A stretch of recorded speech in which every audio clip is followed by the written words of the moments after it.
창조자인 신의 아들 예수는 십자가란 형틀 위에서 죽어가면서 자신의 아버지인 창조자인 신에게 "아버지, 왜 나를 버리십니까?" 라는 말을 합니다. 저는 어릴 적부터 오랫동안 이 말을 생각하면서 이런 결론을 내리게 되었습니다. 창조자인 신의 아들임에도 또한 몸의 고통을 느끼는 한 인간으로 왔기에 한 명의 인간으로 처음으로 느끼는 그 극한의 고통은 자신의 아버지인 창조자가 자신을 버렸다는 생각을 들게 할 만큼의 큰 고통이었을 것입니다. 그래서 육체적인 극한의 고통을 두려워하는 한 인간이기도 했던 예수는 십자가에 달려 죽기 전 이 고통을 피할 수만 있다면 피하게 해달라고 자신의 아버지인 신에게 간절하게 기도하기도 합니다. 그러나 결국은 담담히 그 고통의 잔을 받아들입니다. 우리도 살면서 너무나 고통스러운 순간이 오면 신이 있다면 왜 나를 버렸을까라는 생각이 듭니다. 그러나 우리의 고난의 대부분은 사실 우리 스스로가 자초합니다. 그러나 아무 죄가 없는 신의 아들 예수의 가장 억울하고 고통스럽고 수치스러운 십자가의 형틀 위에서의 죽음은 그가 영원을 함께한 자신의 아버지인 창조자인 신이 자신을 포기했다고 느끼게 할 만큼의 실제적이고 큰 고통이었습니다. 그는 신이었지만 동시에 인간이었다는 증거입니다. 그런데 임종 직전 예수는 자신을 왜 버리냐는 절규와는 어쩌면 상반되게 들리는 "이제 다 이루었습니다" 라는 의미심장한 말을 합니다.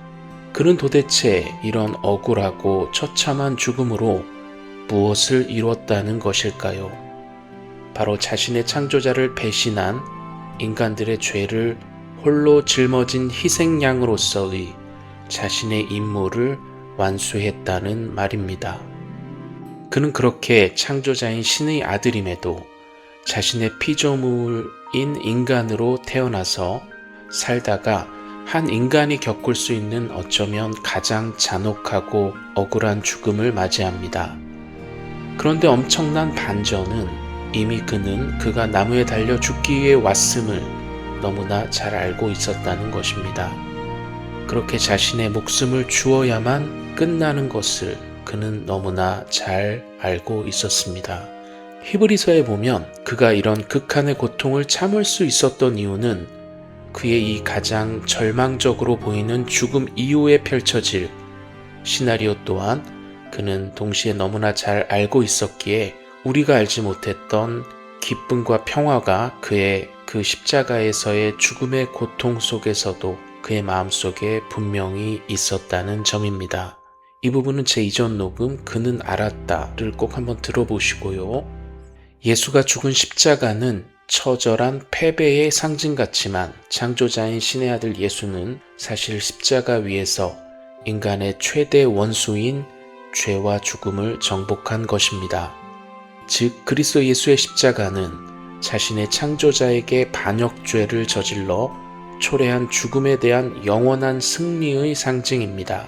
창조자인 신이 사랑의 대상인 인간에게 처음부터 주고 싶었던 영원한 생명과 사랑을 반드시 다시 주고야 말겠다는 선언입니다. 그래서 눈에 보이지 않는 영적인 존재들 중 자신의 창조자인 신을 배신해서 원수가 된 타락한 천사장 사탄과 그 졸개들은 이 예수의 십자가를 가장 싫어합니다. 자신들의 영원한 패전과 영원한 형벌을 받을 것이라는 가장 확실한 증거이기 때문입니다. 개인적으로 제가 20대 중반 저의 회심, 즉 컨버전 직전에 꽤 오랜 기간, 정확히 기억은 안 나는데 몇 년 정도는 됐던 것 같은데요. 심하게 밤마다 가위를 눌리면서 환청과 환상에 시달린 시기가 있었습니다. 지금은 목사인 친형이 그런 저를 위해서 밤잠도 설치면서 간절하게 기도해주곤 했던 기억이 아련하게 납니다. 이런 당시로서는 밤마다 너무나 두렵고 무섭고 괴로운 이런 경험이 시작될 즈음 처음으로 저에게 보여진 환상은 십자가가 가짜라는 의미의 환상 같았고요. 참 신기했었죠. 결국 이 처절한 시달림에서 제가 저를 괴롭히던 영적인 존재들을 쫓을 수 있었던 최후의 방법은 바로 이 창조자인 신의 아들 예수의 십자가였습니다. 밤마다 하도 시달려서 제가 그 존재에게 끝내는 이렇게 속으로 외치기 시작했습니다. 나의 목숨은 너희가 가져갈 수 있더라도 나의 영혼을 나는 예수에게만 줄 것이다. 죽일 테면 어디 죽여봐라. 그렇게 단호하게 대응하기 시작하자 제 귀에 진저리가 난다는 듯이 예수, 예수, 예수 이렇게 외치면서 오랫동안 저를 괴롭히던 그 존재는 떠나갔습니다. 도대체 예수의 이름이 그들에게 무엇이기에? 성경에 보면 귀신들이 예수 앞에서 벌벌 떨죠. 혹시라도 여러분 중에 과거의 저처럼 고생하는 분이 혹시 있으면 저처럼 필사적으로 예수의 이름을 붙드십시오. 이 이름에 신기한 힘이 있습니다. 여러분, 그래서 저에게 자랑할 것이 있다면 창조자인 신의 아들 예수의 십자가 뿐입니다. 저라는 사람을 위해서 이렇게 큰 사랑을 보여준 예수보다 더 큰 존재가 없기 때문입니다.